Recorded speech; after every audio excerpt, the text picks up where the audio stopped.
ఆంధ్రప్రదేశ్లోని ఒంగోలుకు చెందిన ప్రముఖ న్యాయవాది మాజీ పబ్లిక్ ప్రాసిక్యూటర్ పివి రెడ్డి అనతి కాలంలో తెలుగులో 18 సినిమాలు పూర్తి చేసుకుని తమిళ చిత్ర సీమలో మొదటిసారిగా జై చిరంజీవ ఆర్ట్ క్రియేషన్స్ వారి రియాన్ ఎంటర్ప్రైజెస్ నిర్మిస్తున్న వేపూర్ పట్ట అనే చిత్రంలో పోలీస్ రైటర్గా ముఖ్య పాత్రని పోషిస్తున్నారు.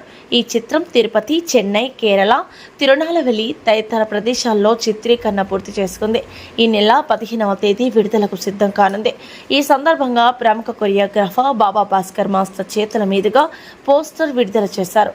ఈ చిత్రానికి దర్శకుడు బాస్ జైసన్, హీరో షిబిన్, హీరోయిన్ కుసుమ కుమారి, సంగీతం AVD Rao, DOP Vasudev, editing Maniram, makeup Prince Ponnani, art director Ramumari Muthu, costumes Naveen Anand తదితరులు సహాయ సహకారాలు అందిస్తున్నారు. 15వ తేదీ విడుదలకు కానున్న ఈ చిత్రాన్ని ప్రేక్షకులు ఆశీర్వదించాలని కోరారు.